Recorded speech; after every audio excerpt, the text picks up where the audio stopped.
Hey everyone, today we are upgrading your breakfast routine with a true Latin American classic, Venezuelan Perico. These are the ultimate scrambled eggs, incredibly fluffy, packed with veggies, and full of flavor. Let's get into it.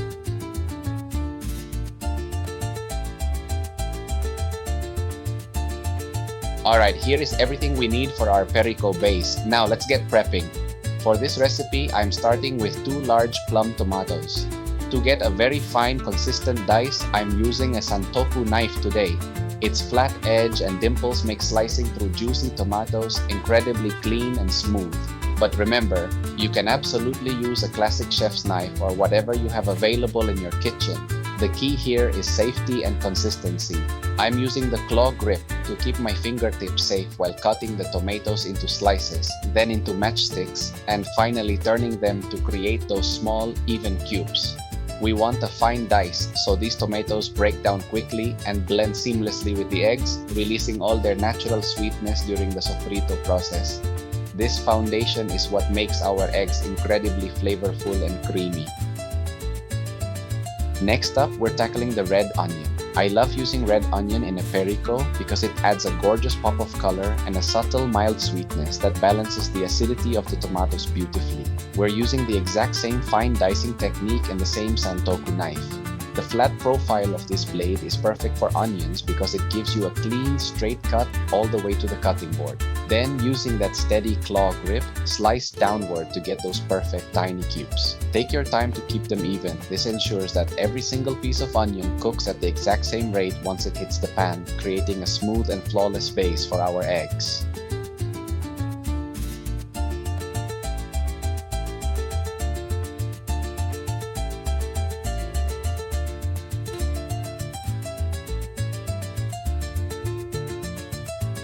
Now, moving on to our white onion, let me show you an alternative, super efficient technique to get those tiny pieces. This time, instead of making horizontal cuts, I'm going straight in with purely vertical slices across the onion. Once those vertical cuts are done, I group everything together on the board and switch to a rock chop or guillotina motion. By keeping the tip of the santoku knife resting on the board and moving the blade up and down in a steady rhythm, you can quickly run through the pieces. This method is fantastic for turning your slices into small rustic bits safely and fast. It's a great trick to have in your culinary toolkit to get your white onion perfectly prepped for the pan.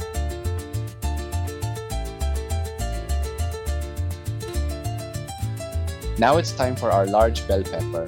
For this one, I'm using my personal cutting technique that I've shared on the channel before, which allows me to get clean panels of pepper without dealing with any messy seeds or the bitter white ribs inside.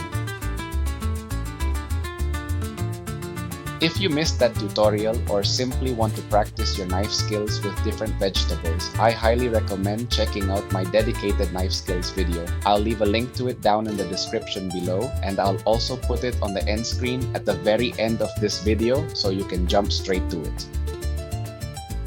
Once we have our clean panels, we're going to slice them into thin strips, group them together, and dice them into small cubes, matching the size of our tomatoes and onions. This pepper is going to bring a beautiful crunch, a bit of sweetness, and a wonderful aroma to our breakfast base. Take your time with the cuts. Consistency here means everything will cook evenly once we finally move over to the stove.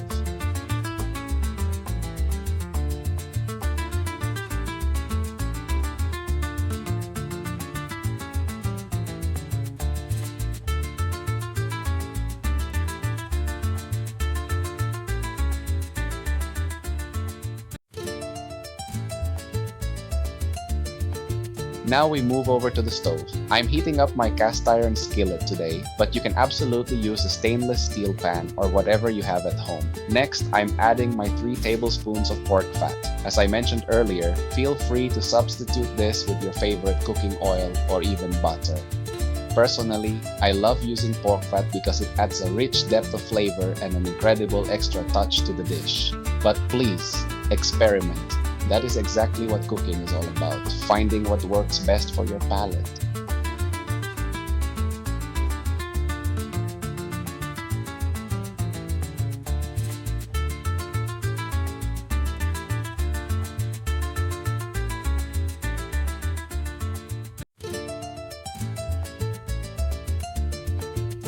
We are going to keep the heat at medium-low to gently saute our vegetable mix.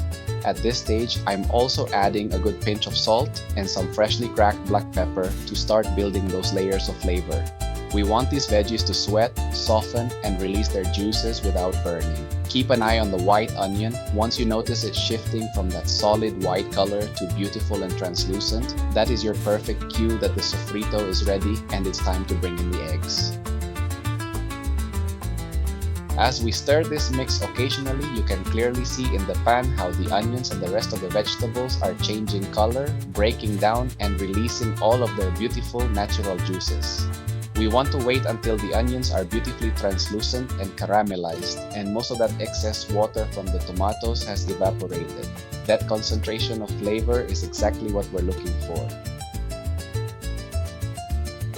Now that our base is ready, I'm pouring in our 4 large eggs, which I've already beaten with a fork beforehand. I highly recommend doing this because if you crack them straight into the pan, it becomes much harder to quickly stir and integrate everything evenly. Once the eggs are in, this next step is absolutely key. You need to stir constantly.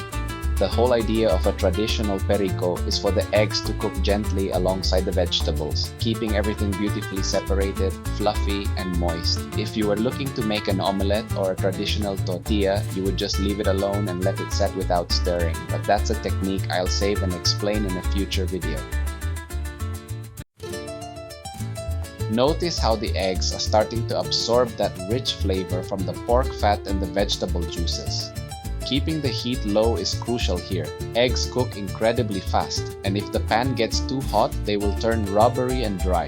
We want to avoid that at all costs. By stirring continuously, we are controlling the temperature and ensuring a velvety, uniform texture where every bite has the perfect balance of egg and savory sofrito.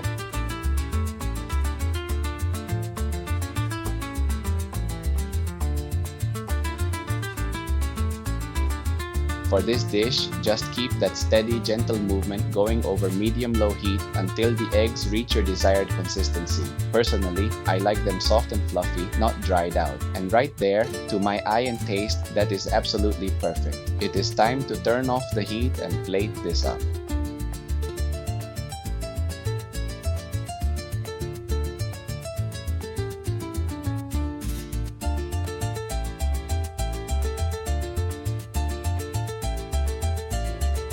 And there you have it, beautiful Venezuelan Perico. Today I'm serving it with warm arepas, but feel free to swap them for your favorite bread, casabe, crackers, or whatever you like. Thank you so much for watching. Let me know in the comments what breakfast you'd like me to cook next. Sending you all so much love, and I'll see you in the next one.